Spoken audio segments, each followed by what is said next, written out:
the protocol we are going to be analyzing today is Kamino Finance on Solana. It's Kamino Finance. That's the protocol we are going to be analyzing today.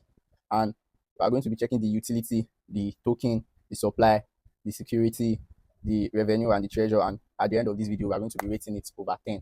So let's get the video started. Our first topic is CoinGecko. We are going to know about the Kamino Finance and know the utility. Like I said, the first thing we want to know is the utility.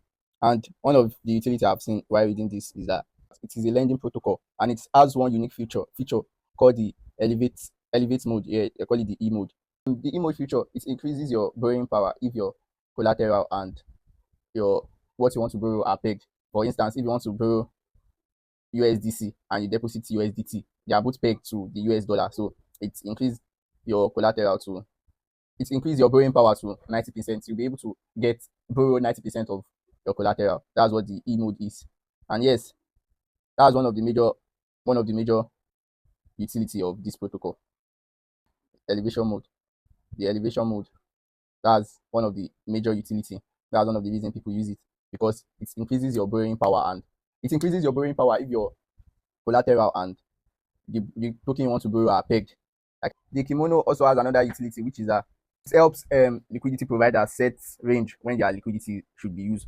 In the normal traditional pool, liquidity provider just sets their liquidity to be used, and it will be used at any time. But this Kamino exchange, this Kamino Finance, it helps liquidity providers set range when their liquidity should be used. So that's another utility of this Kamino Finance from what I read from the about. And yeah, now let's go into the circulating supply, the total supply, and we'll know how many of the token is still logged and who is in control of the token.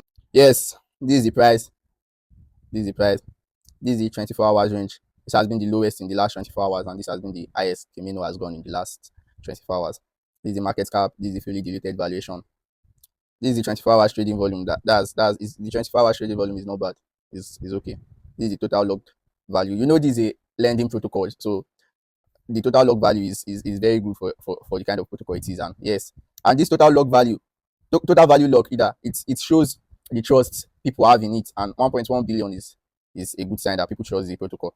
The circulating supply, the total supply, it has a maximum supply of 10 billion, circulating supply of 5.5 billion. Yeah, so yes, 5 million of this total supply is still logged, and so now we have to figure out who is in control of the log token and how is the emission going to take place. Yeah, we have to go to Tokenomics to check that. No, let's check the token distribution. Yeah, this is the Tokenomics here. This is the VCs. 35% of the total supply is going to be VCs.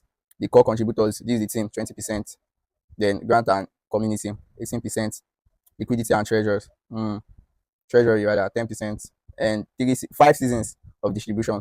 So yeah, the distribution is not very nice, and it's not we cannot say it's very bad, because I think I read it in the white paper that the thing is going to take place in the space of 24 months. I said emission. The vesting is going to take place in the space of 24 months. Let's check Tokenomics and check more about it.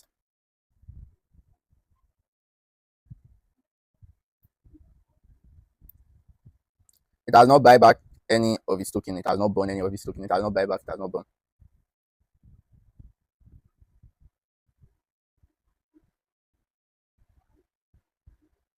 Yeah, the distribution is correct.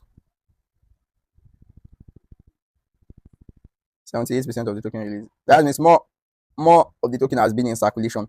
More of the token has been in circulation. Is more than 5 million we saw on CoinGecko. Is 7.7 billion. 7.7 billion has been in circulation. So 32% of the token is still logged. And yes, the next token on lock is 30th of July. That's a few days from now, and it's going to the VCs and the team. What I noticed is that this protocol, it has a good utility. It has a good team to some extent. Yeah, it has a good team, but the VCs are in control of the token. So we just have to check deeper and check what else we have not reflected on. And yeah, I came to desk screener to check if the protocol has been audited, and yes, it has been audited. No mintable, no feasible, no, it has been audited, no issue.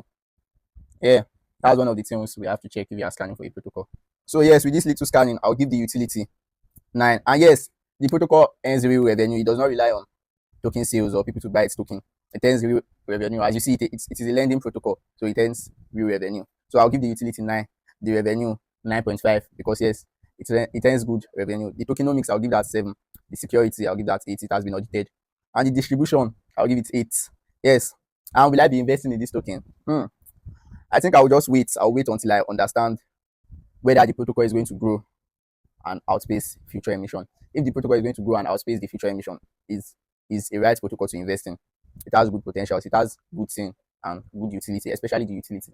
Yeah, that's that's that's the goal. That's the goal. I'll be rating a protocol all over a 8/10. And will you be buying this protocol if you had $10,000?